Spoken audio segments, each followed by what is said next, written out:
Yesterday, Fatshark announced a brand new game called Krater, spelled in the Swedish way here with a K. And it is a very Swedish game. And I think that's my first question. As a Swede, I want to know, why did you want to make such a Swedish game?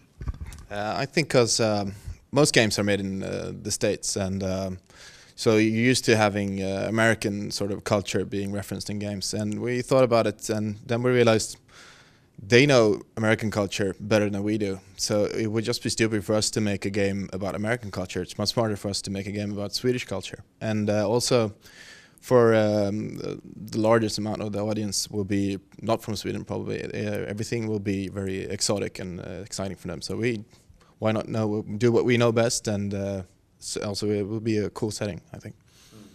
And we sort of started at the back there, perhaps we should first say what kind of game it is. Exactly. It's an post-apocalyptic action RPG with some tactical elements, I would say. You can... I don't know. Yeah, but the main core of the game is that you play in top-down view. You control 3 characters. As with the tactical, we mean it's like we want to have more of a. You engage when you want. You make less enemies than, for example, Diablo. That springs to mind when you're talking about an action RPG. So yeah, that's basic. Just classic. More of think of like playing World of Warcraft in a top-down perspective with fewer characters. I would say that's. Yeah, more of the thinking man's Diablo, right? or action RPG, where we want like the encounters to be more like puzzles that you have to solve. You have to sort of think ahead. Okay, I'm meeting this kind of group. It has a character like this and an enemy like this, and so I'll use this team, and I'm gonna draw this guy out and start killing him. And while I do that, the other guys are gonna keep them occupied and stuff like that. So it's more like a puzzle than just straight up mashing. Fewer clicks per second. Maybe. It depends on the tactic. It depends how you play.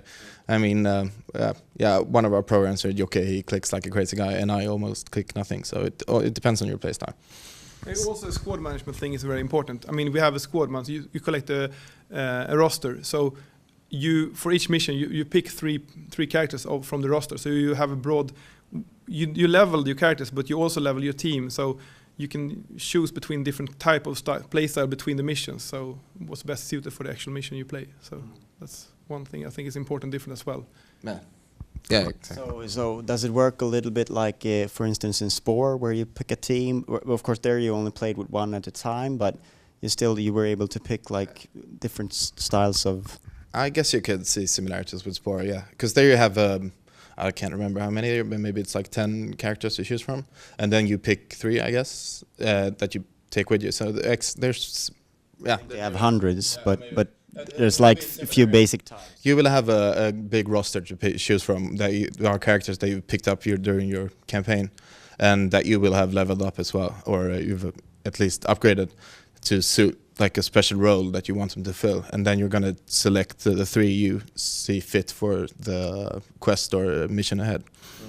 We have also looked at the original XCOM game, for example. You have a lot of characters. Then they die like flies in the original XCOM, of course, but still, you need new characters. They get injured, so you need to pick another one. And we have the same here. That's why we have injuries, and maybe in some situations that the character can die. But we want to have some kind of rotations of the character as well. So you try to find new characters for new purposes. Yeah. We don't want the player to like have their favorite 3 and only play with them. We want them to change around. We want them to be invested in the group and not only the 3 they're using at the moment. And I got one question from the forums as well, is that if you need to play with a typical setup with a tank or a medic or a DPS, but that's not the case. We're really working on, so you should be able to play with like 3 DPS or 3 crowd controllers or 3 medics or whatever you want. But it will be harder, but still it should be manageable for most instances. It should offer different kind of problems. That maybe it will be this encounter might be easiest if you choose like this classic setup, but maybe some other encounter would be much easier if you choose maybe only damage dealers or maybe only healers or something like that. Currently, the easiest way is to play with 3 crowd controllers and just stun a lot of enemies and using that kind of. It was like a few weeks ago at least. Yeah. So. But we're working on it. Yeah, we're working on it. Yeah, of course. So what's the overall structure of the game? Is it open-ended, or is there a linear progression of missions, or how does it work? The campaign will be not linear, but there will be a campaign which you can, a main quest so that you can follow. But we also really want the player to explore the world. So there will be lots of small side missions, and you will be able to just roam around in the world and explore and find things that maybe is really off the beaten track. And we also want, when the campaign is over, we want people to stick around, and we want to really have a good end game, sort of, that you could. I don't know if you're supposed going to talk about this now, or if we can talk about it. Yeah. Okay. Maybe it's like almost like an endless dungeon crawler that you can challenge yourself with, sort of, and see how far you can get without. It's a little bit hard to explain. It gets harder and harder the deeper you travel down into the dungeon, basically. And the structure of the game is basically, I would say, if you look at Fallout 2, they have this Pip-Boy map. We have a similar map, but it's exactly. Way different. But so you can travel around this map, and you can roam around, and you will encounter new locations, new dungeons, new bunkers, and stuff to explore, basically. And also, then you can venture down in this kind of location. We call them point of interest, basically. And these you can do them in any order, basically. There is a main quiz, but I mean, it's just like the Fallout games, basically. You can go straight ahead to the goal and play the game in a certain amount of time, but you can also go around and just look for. Yeah, I think most people that really like Fallout and those kind of games, it's not the main quest that really excites them. It's the part where they just go wherever they want and do what they want.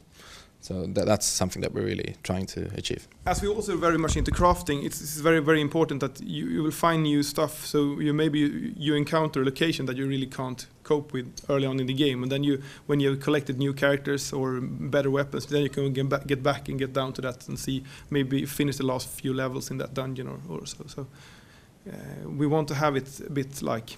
Yeah, we want people to have a really tough challenge early on, so they can maybe say, okay, this is a badass boss, I want to kill him, but I can't do it now. I might go out and find some new loot and stuff, so get back later, yeah.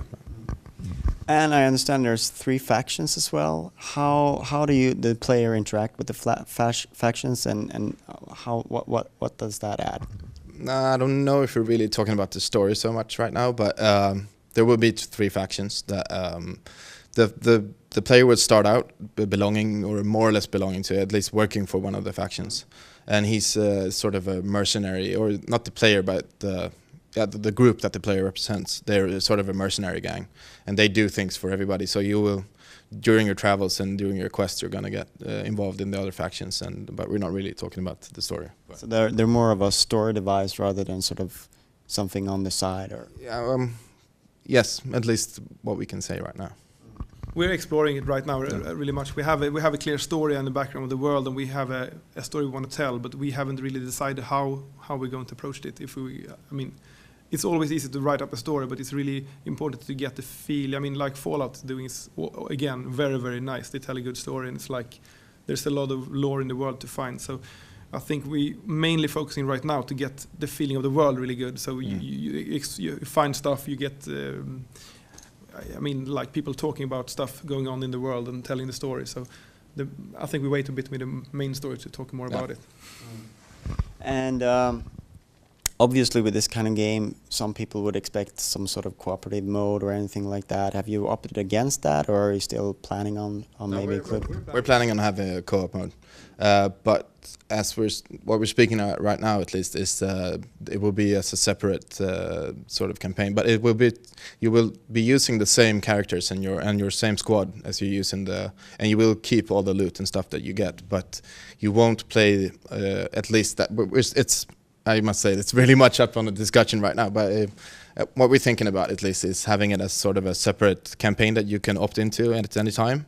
So maybe you're bored, or you just don't find that, okay, I don't really want to proceed with the story right now, I just want to go do something fun with my friends. You can just flag, okay, I want to do a co-op mission, anybody up for it? And then you can just seamlessly jump in and out from a co-op mission. We also believe that co-op missions will need a different design than the normal single-player parts. So. And also, you can look at it like instances in World of Warcraft, for example. So if you're questing in World of Warcraft, sometimes you feel like, okay, I want to do this part of the single-player campaign like a dungeon you want to do, maybe you can just ask a friend to join you and do that specific mission. Exactly. So it's very tied into the story as well. So, but we believe that we need to design specific levels for the co-op, at least a few of them. Maybe also a result of having a squad to control, that it sort of makes the problems much larger than if you only had one character. Exactly. You can't just throw in 12 characters to a single player area and make it work by magic. So we have to do something about it. So, I mean, obviously, 2-player co-op is probably might be playable in a single player way. The same storyline might be, but I mean, 4-player obviously will be really crowded, especially if you have 3 characters each. There's 12 characters roaming around. It's like a huge RPG party going over a ledge. I can see the problems and the enemies things. So we are working different solutions. And actually, we will, when we start the playtest early or next year, we will see what kind of feedback we get and how people play it and what people feel is the core of the game and what they appreciate. So I think we take it from there. And something that I think was missing out of the press release was the platform. Obviously, it's a PC title, but can you tell us anything about ideas and possible other platforms? Sure, I can take that. Yeah, we're starting out with PC because we don't want to do any kind of half and half stuff. So we want to really be focused on the PC. Obviously, Mac as well. Might be a bit later depending on because we haven't released our first game. Hamilton will be out on Mac in February or something like that. So we'll be our first game on Mac, and we'll see how much work it is.